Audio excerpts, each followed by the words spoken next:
A fallen groom returns from the grave to steal the powers of the gods themselves. Welcome back, everyone. Today we are continuing the journey of Xie Yun, a man whose life was stripped away on the very night it was supposed to begin. After being betrayed by his clan and left with shattered meridians, he was reborn through the power of the mirror of samsara. Now, he is walking a path of vengeance and absolute power, determined to never be looked down upon as trash again. Before we dive into his discovery of a god's hidden legacy, be warned that there are major spoilers ahead. Our hero is currently navigating a world where cultivation is everything, and he is about to find out that the legends of the evil god are far more than just stories. To survive the trials ahead, he will need more than just luck, he will need the very seeds of creation. The weight of history drops on Xie Yun as he discovers the true origin of the mystic Heavens continent.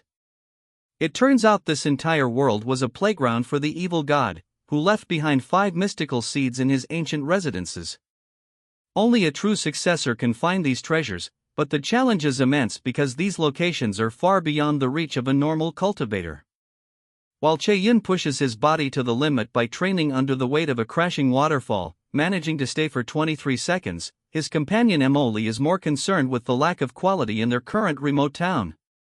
She has high standards for fashion and refuses to wear anything less than the best, especially avoiding the color purple. But their banter is cut short by a sudden shift in the atmosphere. High above, 5 masters of the heavenly mystic realm are soaring through the sky using mystic void flight. This is a level of power that dwarfs Xie Yun's current state, signaling that something massive is drawing the world's strongest warriors to this quiet region. Sensing a golden opportunity, Xie Yun decides to trail the powerful cultivators into the Scarlet Dragon prohibited region to scavenge whatever they leave behind. He knows he is basically cannon fodder compared to these warriors, but a strange summoning sensation in his meridians tells him he cannot turn back.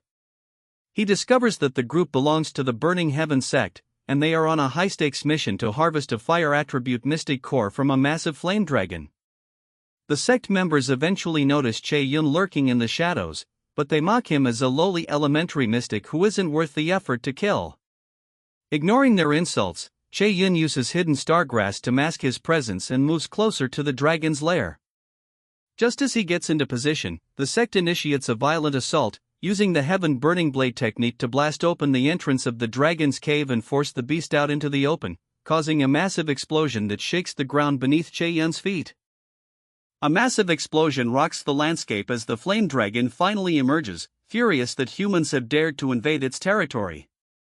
The lead cultivator from the Burning Heaven sect, an elderly man with a white beard, mockingly offers to spare the dragon's life if it hands over its mystic core, but the dragon isn't just some wild animal. It retorts with a roar of fire, revealing itself to be a highly intelligent emperor mystic beast that considers itself a king.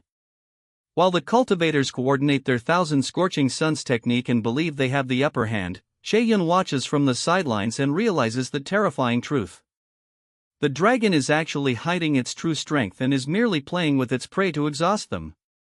Amidst the chaotic rain of fire and steel, Xie Yun feels a mysterious calling emanating from deep inside the cave grow even stronger, and he decides to gamble everything by slipping past the battle lines while the dragon is distracted with the sect warriors. The heat becomes unbearable as Xie Yun edges closer to the nest, using his remaining hidden stargrass to stay invisible. Emily warns him that even the scraps from this battle are deadly, but the young cultivator sees the dragon is carefully controlling its fire to protect the cave from collapsing. This creates a small window of safety that he intends to exploit. However, disaster strikes when a stray flaming projectile slams into the ground near him, creating a large crater and setting his clothes ablaze, which instantly dispels his stealth. Now fully exposed and without any more grass to hide himself, Xie Yun has no choice but to make a mad dash for the entrance that is only a dozen meters away. The flame dragon senses the intrusion and turns its gaze toward him, momentarily distracted from its primary fight. But just before it can strike, an unseen cultivator launches another volley, dragging the beast's attention back to the primary fight and allowing Xie Yun to vanish into the dark of the nest. Inside the volcanic cave, the temperature is high enough to melt ordinary steel, but Xie Yun finds a literal goldmine of fire spirit grass that takes decades to mature. He begins harvesting hundreds of these rare plants, storing them within his heavenly poison bead. As he pushes deeper into the heat, he finds what he was truly looking for, a small, glowing bead resting on a pedestal that vibrates with a soul-level connection. The moment he picks up the treasure, he realizes too late that it has been marked by the dragon. Outside, the flame dragon enters a state of pure rage, realizing its greatest treasure has been stolen by a thief. It abandons the sect warriors and charges back into the cave to execute the intruder. Just as the dragon corners Che Yun and prepares to incinerate him, a flash of red light appears, as Emily steps forward to intervene. This mysterious girl with red eyes has appeared to stop the dragon's attack, shielding Che Yun from certain death. The mysterious Emily demands the invaders leave the cave, exerting an aura so oppressive it briefly stuns even the Emperor Mystic Beast. The dragon tries to call her bluff, believing her murderous aura is nothing more than a trick, but Emily is done playing games and declares she will grant its wish for death. She prepares to unleash a massive surge of energy, though Che Yun realizes she is pushing herself far beyond what her weakened body can handle. To save her from overexerting herself, he takes the lead and executes the Star God's brilliant annihilating slash. The sheer force of the technique strikes the flame dragon with surgical precision, leaving the massive creature in a state of shock as it collapses in disbelief. However, the victory is short-lived.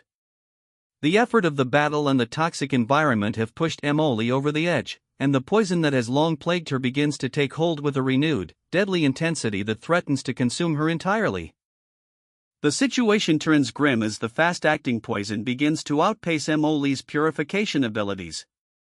Her body starts to become translucent, fading away right before Che Yun's eyes. In a moment of desperation, he remembers that his own blood has suppressed this poison twice in the past. He realizes his life is now inextricably linked to hers. If she dies, his journey ends here too.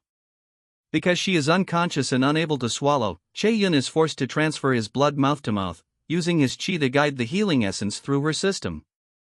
It is a slow, agonizing process, but he refuses to let her go, reminding her of their deal to find her a new body. Slowly, the translucency begins to lift, and her form stabilizes as his blood takes effect. Che Yun continues the transfer, his own strength waning as he pours everything he has into ensuring she wakes up to see another day. This moment changes the entire dynamic of the series. We see that Che Yun isn't just a lucky guy with a god's legacy, he is someone willing to bleed for the people he cares about.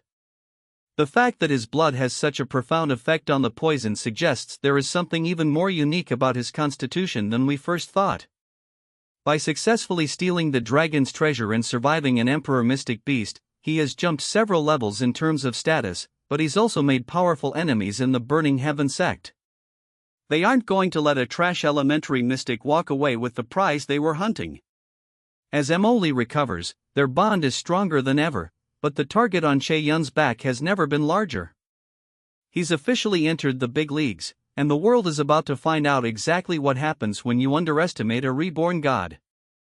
If you enjoyed this manhua recap, hit that subscribe button to follow Che Yun's path to the pinnacle.